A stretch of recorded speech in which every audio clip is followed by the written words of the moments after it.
Hi, it's Alex again, and we're back with another Tai Chi video. So for today's session, we're going to focus a little bit on circular movements. So in Tai Chi, we do a lot of circular movements because they tend to be very intuitive when it comes to understanding the flow of movement. So when you're thinking about going from one movement to another, doing it in a circular manner, doing circular movements is very intuitive to keep continuing. So we're going to build on that a little bit, and we'll do a few hand patterns that are more circular, and then we'll do a few leg patterns that are more circular.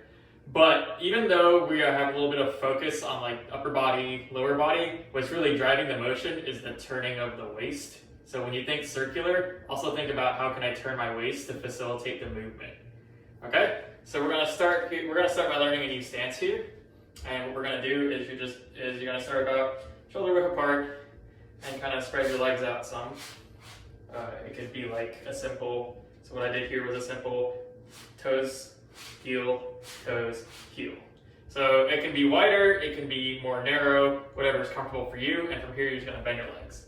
So this is called horse stance. It is very common in martial arts in general, and it's called horse stance because it's the stance that you're in when you're riding a horse. So imagine I'm riding a horse right now.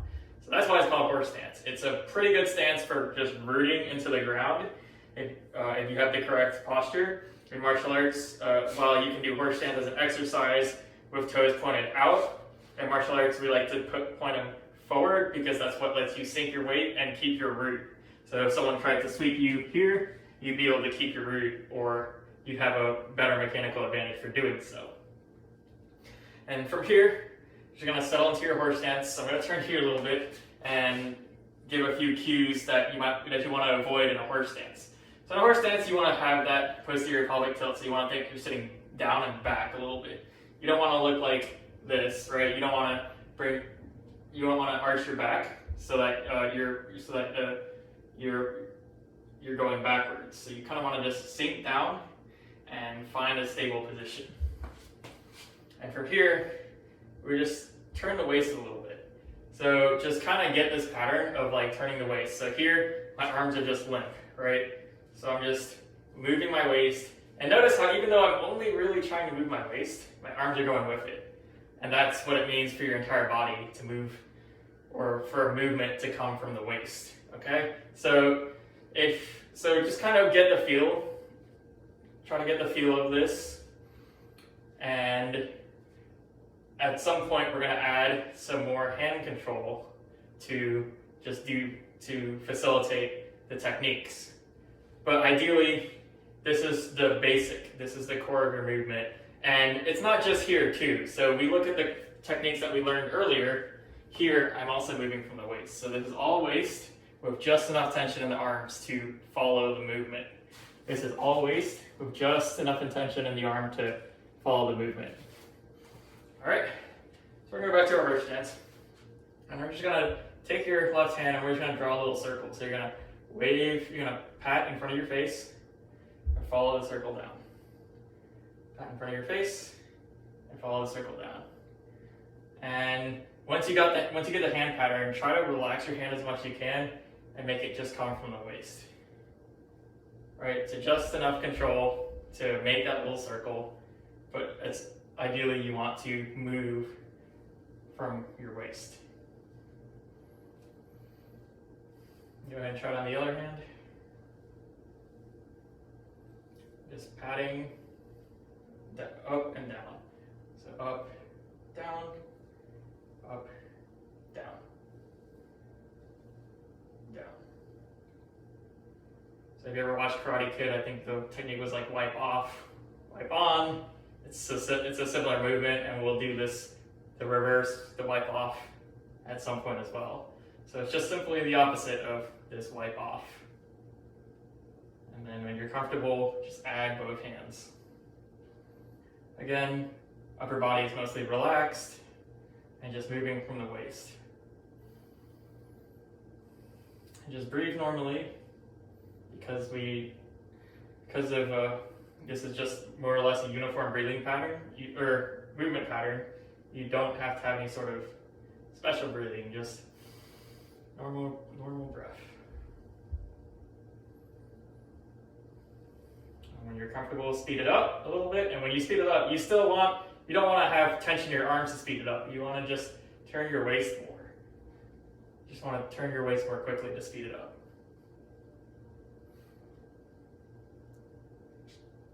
And we'll reverse it. So we'll go back to one arm at a time. So reverse is just you're waving goodbye and you're sweeping downwards. You're waving goodbye and then you're sweeping downwards. Waving goodbye, sweeping downwards. And again, add this waist turn. And you'll notice that my body goes from facing this way to facing this way as part of the waist turn. That's perfectly okay. That's actually what we're looking for. Okay, and it may not be completely, it might be a little bit of a diagonal, but your chest should be moving with your waist. That's what's key. That's where you know you've gotten the right alignment. And we'll try the other hand.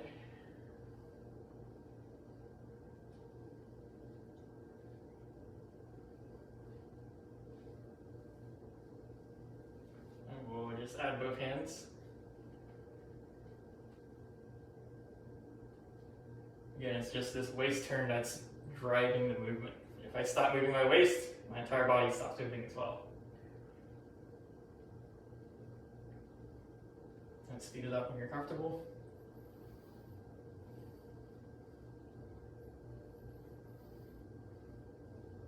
And take a break.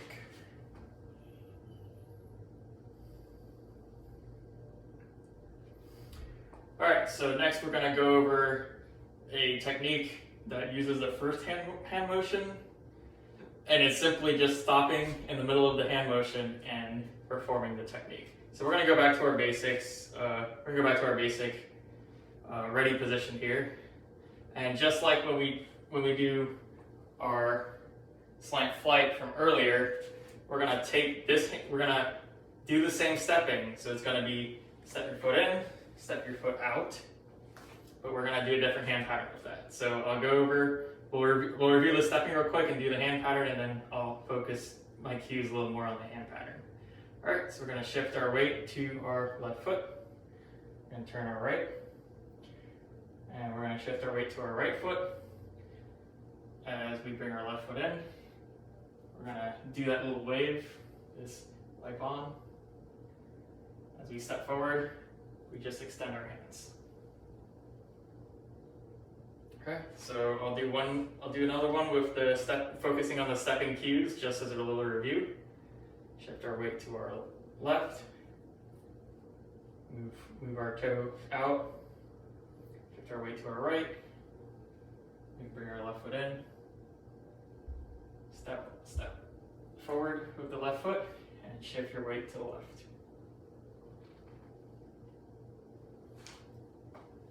So add one more time with the hand cue instead. So as we're shifting, we're going to wipe to the side. We're going to use our left hand to wipe to our right side. As we center ourselves, we'll continue the circle as we step slant flight. Or this is called brush knee, sorry. So it's the same stepping pattern as slant flight or any of the other techniques we just did, but the hand motion is different. We'll try it on the other side. So we're going to shift our weight to our right, turn our toe out a little bit, start our hand pattern, bring our left foot in, or right foot in, step, push out. It's called brush knee because you're brushing your knee with your bottom hand. Your bottom hand is brushing off, your top hand is pushing. So one more time. Shift to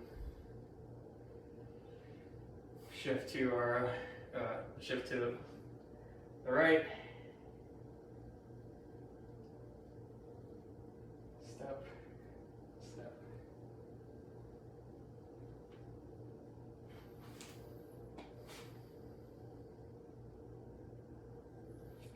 when you're comfortable with this movement, one way to do this exercise is to just take it in steps. So you can start your step here. Once you finish your technique, you can just move on to the next step. And that's just the same sort of weight shift. Just shift it back, turn, repeat the hand pattern, and step.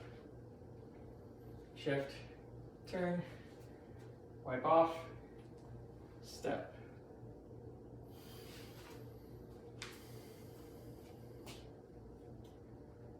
All right, so that's it for the first hand pattern with our circular motions. Next, we will explore the other circle. So we had circle in, now we're going to go look at circle out. All right, continuing on with our theme of circular techniques. So we've had 2 hand patterns so far, and one is where you make circles towards your body, and the other is when you make circles away from your body. So right now, we're going to focus on making circles away from our body, and we're going to go ahead and start that in a horse stance. All right, so you can step, so just as we step in any other way, you can step in a horse stance. There's a few different ways to step in a horse stance.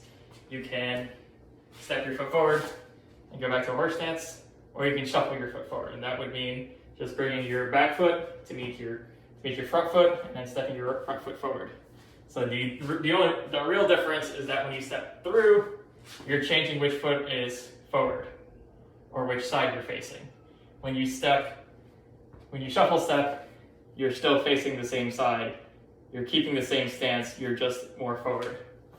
And this pattern is more conducive to the shuffle step than the step through, okay? We're gonna start in our horse stance, and we'll just do a few of the shuffle steps. So we're just gonna bring our feet together, step out. Bring our feet together, step out. And it's okay to kind of come up a little bit, but you want to just try to minimize it. So keep your knees bent the whole time. Step together. So at the beginning, if you have to rise up a little bit because it's tough on the legs, that's okay. But ideally, the way we want to move is to just stay low at all times. Pretend there's a wall or there's a ceiling above your head. You don't want to hit your head on the ceiling.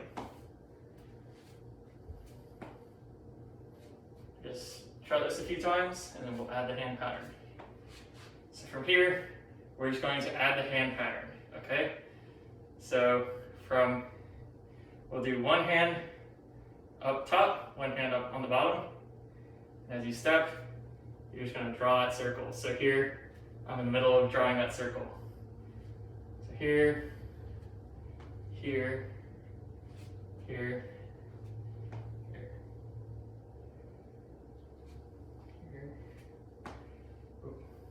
here, here. So this one's a little tough to coordinate, and so you're gonna want to go slow on this one. And the best advice I can give is when you're in your horse stance, your hands are out in front of you. When you're in between, your hands are in the side, are mid-circle, basically. Right? So when you're in your horse stance, your hands are up and down. When you're not in your horse, when you're in this transitionary stance, your hands are to the side. Right? So that's the best way I can coordinate this movement. Alright, and just 2 keys to watch for are remember your head stays level, and to just take it slowly. Take it slowly, turn from the waist. So your waist is really what drives everything, including your stepping, right? So as I'm stepping to my left, you notice my waist is starting facing to my right because it has to turn to the left to make that natural movement. Right. Alright, so this one is called Wave Hands Like Clouds. This one's very, very tough to coordinate. So it might be a bit of a challenge at first. Just go slowly, watch yourself. You might want to video yourself to make sure. If you stop in your horse stance, where are your hands?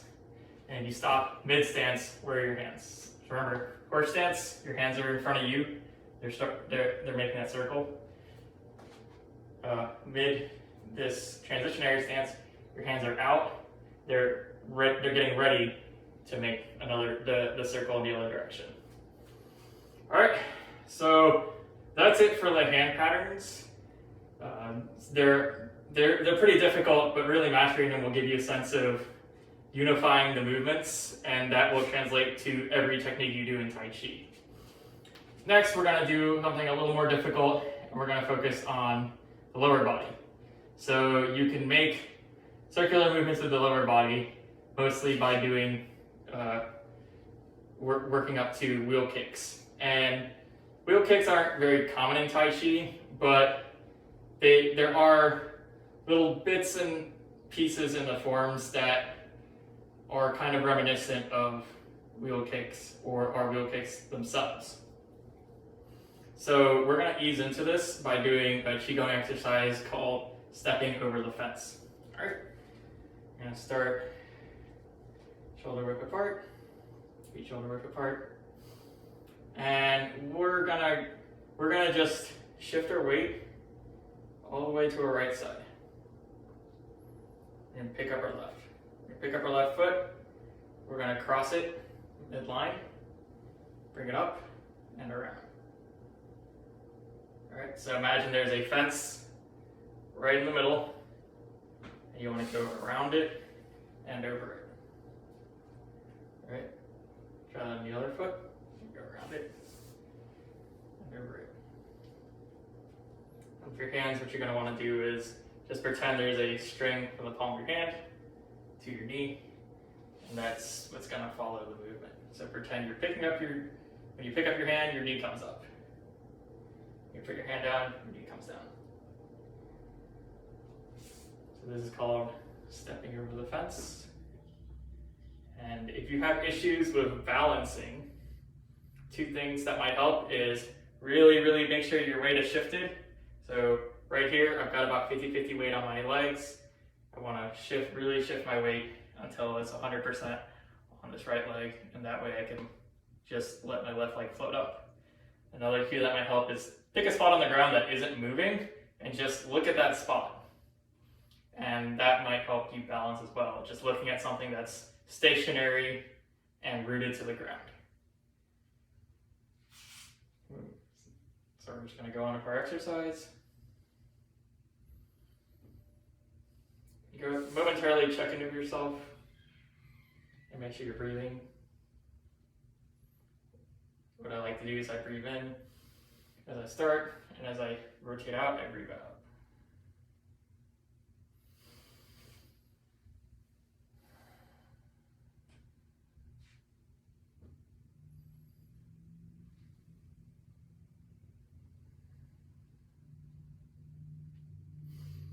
As you get more comfortable, try to let your hips and your waist drive the movement. So what I'm doing here is I'm not just picking up my legs to pick up my legs, I'm turning. And that's what lets me swing my legs and make a circle. So the more you turn, the bigger of a circle you can make. So if I only turn a little bit, I can only make a smaller circle, as opposed to if I turn a lot, my circle goes much bigger, much wider.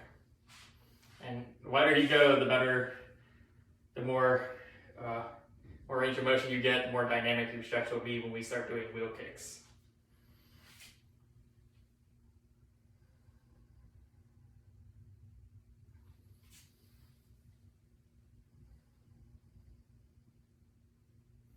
One more on each side.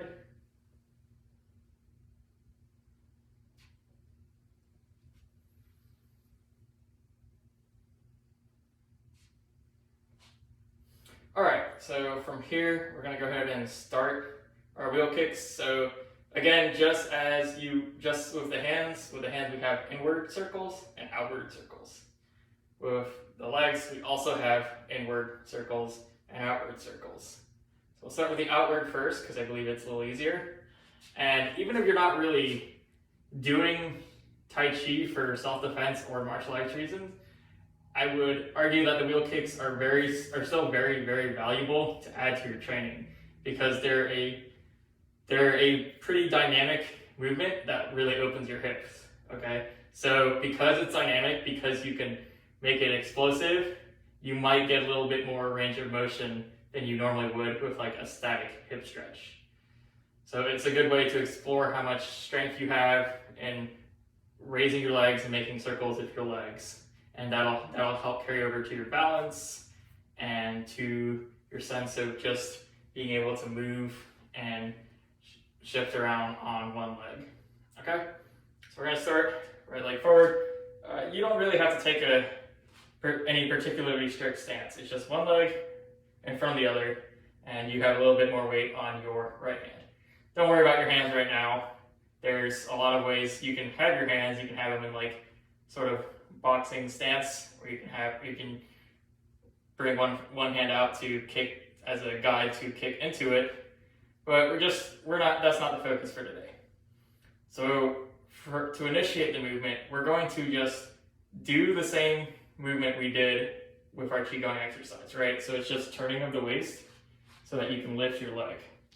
And then from here, you're just gonna make a circle with your toes. So that's what it is. That's all the wheel kick is. It's just you're gonna turn to your right, and you're gonna just draw a circle. Bring your toe to the right, and just draw a circle. All right. If you're having trouble with the balance, again, remember you can look at a spot on the ground. You can kick less high, or you can go a little faster.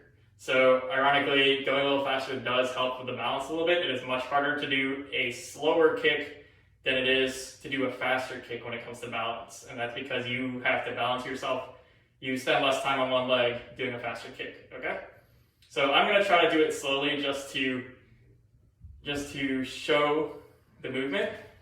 But if you need to do it fast for balance reasons and then slow it down from there, then that's okay too, okay? So here, I'm just gonna turn to the right, point my toe, draw a circle. Just switch legs.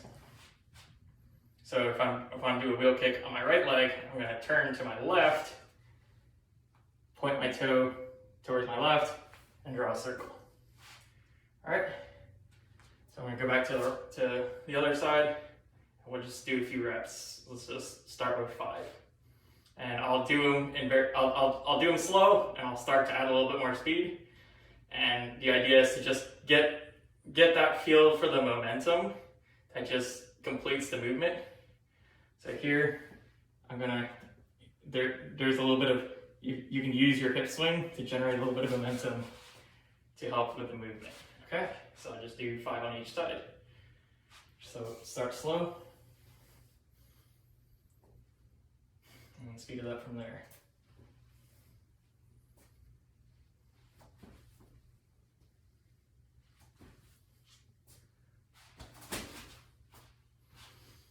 All right, we'll try it on the other side.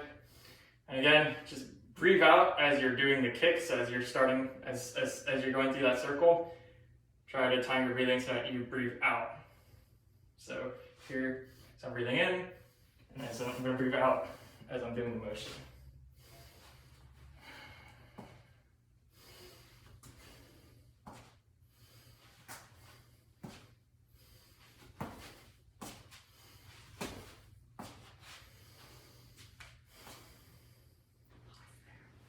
Alright, so that was the outside wheel kick. It's called the outside wheel kick because we are kicking to our outside, so we're making our circle is going outside, right? You can also do an inside wheel kick. I find these significantly harder.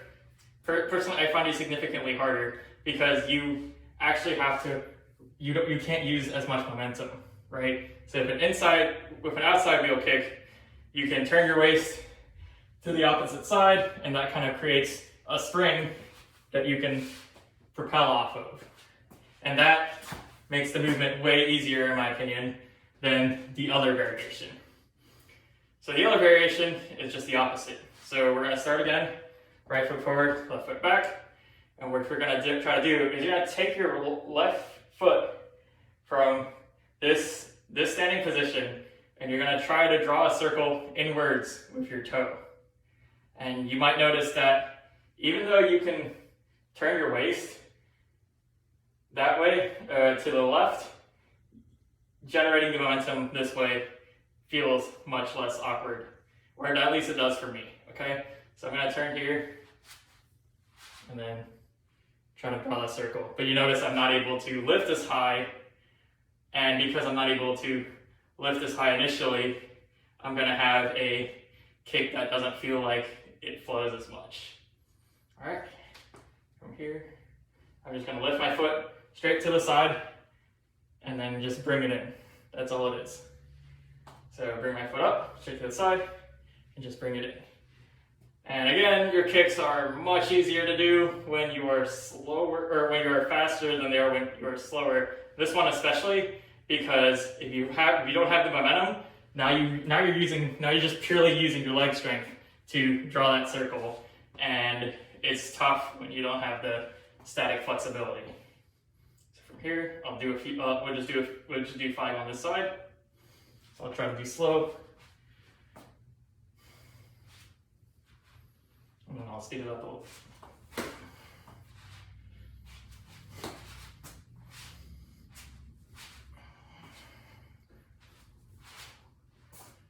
All right, so we'll try it on the other side. Again, as you just bring your foot up, try to point your toe as much as you can, just draw a circle in. And just a reminder for some cues that might help. Look at the ground if you need to.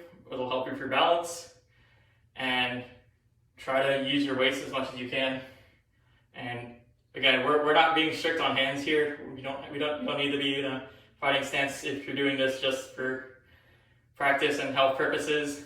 You don't have to catch your foot or anything. Just focus on doing the lower body part, and then everything will come from there.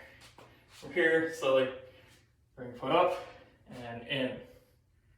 Don't forget to breathe as you're doing it. Again, I like to breathe as I like to breathe out as I'm performing the kicks. So, all right.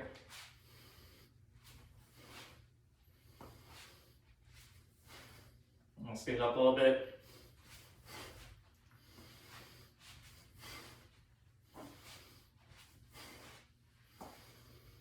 All right. So from here, if you really got to master, you can always just combine these movements and see if you can do them consecutively without putting your foot down. So that's another balance challenge in itself. You can either do outside in first and then inside. I find that a little harder. Or you can do inside first and outside second. So since we just did inside, we'll go ahead and do that one. So we're gonna do an inside wheel kick and then an outside wheel kick. So if it's more comfortable for you, you can do an inside wheel kick first, just push your foot down, and then do an outside wheel kick from there. The balance challenge is to not put that foot down at all. And it's pretty tough. Again, the faster you do it, the easier it kind of gets. But it might be a little difficult to coordinate everything if you're going super fast. Right. All right, and just an exploration on the second one, which is outside wheel kick and then inside wheel kick after. This one feels a little more awkward because you don't have, again, you're losing momentum here. You're using all your momentum here, now you're out. Somehow you have to shift your momentum the completely opposite direction. So this one I find much harder.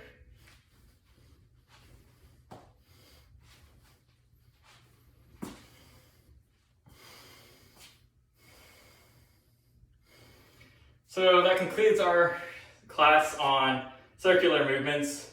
And again, circular movements are a really good way to get that waist going because it's very intuitive and very much your waist is moving in a circular pattern when it comes to propelling you for all your techniques, and just moving with that and having techniques that intuitively move with that helps you get that flow. They are a little tougher to coordinate because again, you're pretty much moving completely from your waist, and this concept of relaxing and just going with it and having just enough tension to just do what's needed and not more can be challenging. But you can definitely get a much better feel of how your body moves in space and maybe a little bit more dynamic flexibility by just practicing wheel kicks and the circular patterns reasonably quickly. All right, so that's it for this class. Let us know in the comments if you have any questions. Let us know if there's any Tai Chi techniques you want to see in the future, and I'll see you next time.